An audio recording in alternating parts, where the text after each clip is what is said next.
eh, kan ada sidang Komisi Informasi Publik ya. Di beberapa sidang itu beberapa lembaga KPUD Solo, KPU Pusat itu KPUD Solo misalkan sudah menghanguskan atau sudah membakar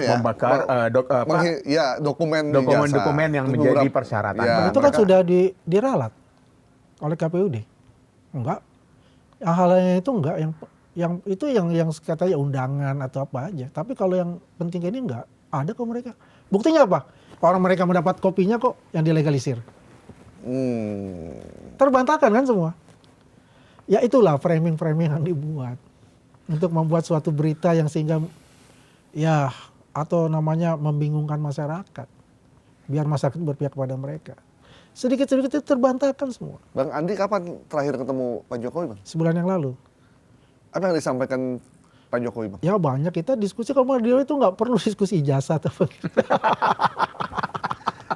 Tapi Pak Jokowi pengen nggak sih ini segera selesai, Bang? Aduh, kalau kita bilang Pak Jokowi itu ingin sekali ini segera selesai. Makanya Pak Jokowi itu nggak mau intervensi. Nggak ada intervensi sama sekali. Serius aku bilang. Karena akan menjadi presiden buruk. Bayangkan ya, ini bukan hal yang baru loh. Sejak waktu zaman si Bambang Tri Suginur itu tahun berapa itu? 2014. Ya, apa dia menjadi presiden loh? Ya. Dia intervensi nggak? Enggak. Apakah dia mengadukan? Nggak ada. Dia mengadukan nih setelah dia jadi warga negara, masyarakat biasa, bukan sebagai presiden loh. Ada nggak presiden yang mengadukan rakyatnya? Aku nanya nih. Masih Ada. Ada kan? Ada. Ah, iya, sudah. Gak usah kita sebut lah. Nggak usah disebut. Pokoknya sebelum Pak Jokowi lah ya. Bang, apa sih sebenarnya motivasi kalau memang ada orang besar ya yang bukan menunggangi atau yang membuat ini menjadi heboh gitu. Apa sih motivasinya? Kan Pak Jokowi udah gak jadi presiden, Bang. Menurut abang ya?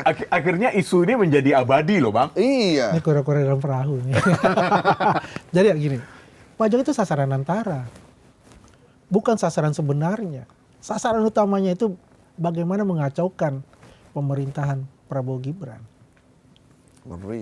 Wah. Serius banget ya berarti. Serius ya? Maka aku bilang serius ini. Karena sasaran utamanya itu memakzulkan Gibran. Ada yang sudah genit-genit, udah gak sabar. Ya gitu aja aku bilang. Makanya eskalasi ini kan agak meningkat kan. Berarti Gibran itu dimajulkan, berarti ada yang sudah disiapkan gitu ya? Mungkin ya. Ada yang, katakanlah quote-unquote itu sudah ada yang disiapkan. Untuk menggantikan beliau. Gitu loh. Makanya segala cara kan. Ya betul. Coba. Gibran punya sekolah pun aduh ampun saya bilang. Ya saya turun itu kan, saya juga pelajari juga semua kan. Sistem pendidikan di Singapura ya saya pelajari juga. Sistem pendidikan yang di UTS Insert saya pelajari juga. Ya saya patahkan juga.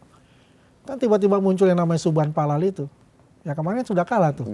Yang diminta 125 triliun. Tapi isu ijazah Gibran nggak naik ya Bang? Berhenti ya gitu ya? Ya bukannya berhenti. Gitu kan mereka tetap mencari celah-celah terus gitu, alasan-alasan terus. Mencari pembenaran. Pembenaran terus. Cuma kan ini kan mereka agak terhenti nih. Karena kena cekal kan, nggak boleh keluar negeri kan. Kan dia kan punya rencana nih. Dari Australia dia mau dari sini mau ke Singapura tuh. Mau ngecek semua. Gitu loh. Jadi memang sudah mempunyai rencana-rencana busuk itu. Kan dia mengatakan gini, ijazah Pak Jokowi sudah selesai karena sudah ada buku. Kan begitu. Itu Nah aku cerita dulu deh. Ya. Nah penting ini. Penting kalau ini. kita Kalau lihat. Bang Andi udah ngangkat meja. Ini berarti Udah gua dingin aja ini gua begini. Kan kalau di talk show itu kan, biasanya Bang Andi berdiri kan. Berdiri. Berarti udah serius. Oh itu serius. Kalau lagi duduk udah begini, itu Enggak, gua kedinginan aja deh. Jadi gini, lanjut. sebetulnya deliknya itu dari bulan Januari hitung ke April.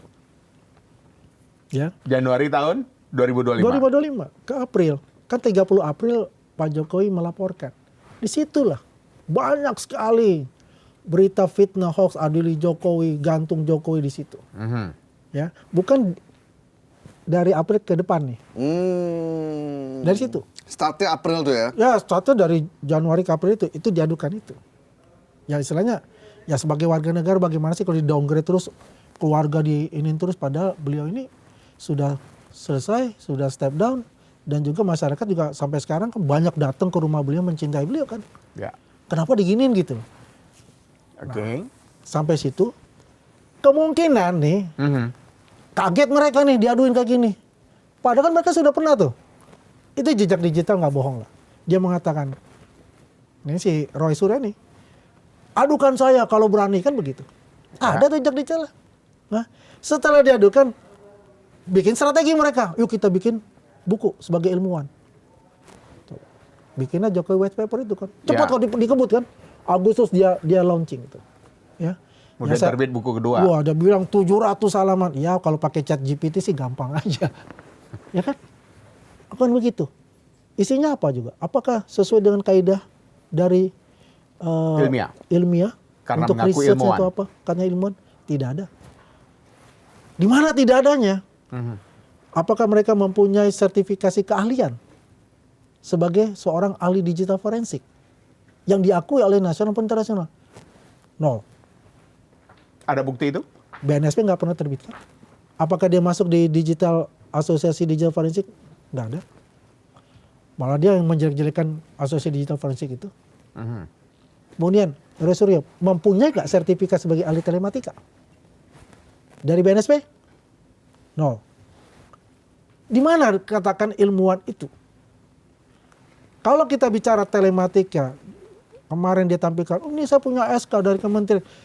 Kementerian kapan itu? Ya kalau misalnya waktu zamannya Pak SBY dia jadi menteri, dia dapat itu bisa saja. Apakah sekolah telematikanya itu adalah hanya diakui oleh media? Kan banyak dibilang profesor tapi bukan profesor kan? Ya. Karena orang ngomongnya profesor, ya dia profesor juga. Nih misalnya Mas Gaib, wah Profesor Gaib. Saya Alam, Profesor Alam Gaib. Kan begitu. Akhirnya cap-cap terus kan profesor terus. Kan bisa seperti itu. Ini logikanya loh kita bicara. Yang terpenting adalah bahwasanya ini ada pengakuan secara nasional maupun internasional sebagai sertifikasi keahlian yang dia punya untuk sebagai ilmuwan bidang tertentu. Itu mengaku sebagai ilmuwan untuk membuat buku tuh tujuannya apa, Bang? Ya tujuannya kan kembali lagi bahwa ini kita melakukannya bukan sebagai bentuk dari penghinaan secara personal. Oh, jadi dalam kajian akademik gitu ya? Kajian akademik. Kan dia mau sehingga artinya terlepas dari tuntutan. Melakukan itu. Tidak mungkin Polda Metro Jaya ketika Kombes Budi mengatakan bahwa hasil dari buku itu mereka itu hanya klaim mereka. Mereka bukan seorang ilmuwan kan itu. Kan ada itunya. Hasil dari gelar perkara khusus itu. Menurut Bang Adi, Roy Suryo CS ini akan bisa bebas atau dia akan... Kalau saya melihat dari pasal-pasal berlapis ya, kalau nggak salah berapa? 310, 311, 27, 323, ada 4 atau 5 tuh pasal yang dari Pak Jokowi sendiri. Belum dari pelapor yang lain gitu. Itu udah 12 tahunan tuh. Itu mestinya 5 tahun itu harus ditahan. Ini special case bener ini. Dan kenapa tidak ditahan itu, Bang? Saya kurang tahu itu adalah hak dari prerogatifnya penyidik. Ya kan? Itu adalah kita hormatilah semuanya apa yang dilakukan oleh Polda Metro Jaya. Dan juga kita menghormati betul apa yang dilakukan Polda Metro Jaya, begitu hati-hati ya. Selama ini covernya tuh seimbang gitu. Ya baik tersangka yang sudah ditetapkan sebagai tersangka maupun dari pihak Pak Jokowi sendiri. Lapor. Ya, betul-betul juga dan juga kemudian yang namanya barang bukti sampai 700 barang bukti kemudian ada 130 saksi, 22 saksi ahli. Ini sangat luar biasa. Dengan kehati-hatian itu akhirnya polisi tampaknya juga tidak agak hati-hati juga menerima pengajuan mereka untuk gelar perkara khusus dan menguji di laboratorium forensik independen. Jadi begini, kalau gelar perkara khusus itu memang ada di Perkap, peraturan Kapolri ya. Itu ada, Ya. di KUHP juga ada. Nah memang itu adalah hak dari Polda untuk menentukan lanjut gelar perkara khusus atau tidak, ya kan? Dan ini kan diakomodir, diterima, ya permintaan itu. Walaupun saya waktu di Rakyat Bersuara kemarin rupanya Tifa itu nggak setuju ada gelar perkara khusus. Ya kan? Ya lucu juga buat saya karena dia mengatakan itu gitu. Ya. Jadi di situ itu semua keinginan mereka sudah dipenuhi oleh Polda Metro Jaya. Ya. Sampai terjadi perdebatan-perdebatan itu akhirnya dikeluarkan namanya ijazah asli Pak Jokowi. Ya, tengah malam katanya. Ada 2 session. Saya memang pada saat itu ya saya agak waktu itu memang saya keluar juga. Itu session pertama itu jam 3.30 sore. 15.30. Yang itu yang klaster 1. Itu dibuka. Nah disitulah Ibu Eli kuasa hukum dari Pak Egy Sujana itu dan dia mengatakan, saya pegang kok, saya lihat ada embosnya, saya lihat ada watermark. Sementara kuasa hukum yang lain itu, oh tidak begini. Ya, apa yang dia lihat ketika keluar dari ruangan itu mengadakan press conference itu kebalikan semua dia bicara.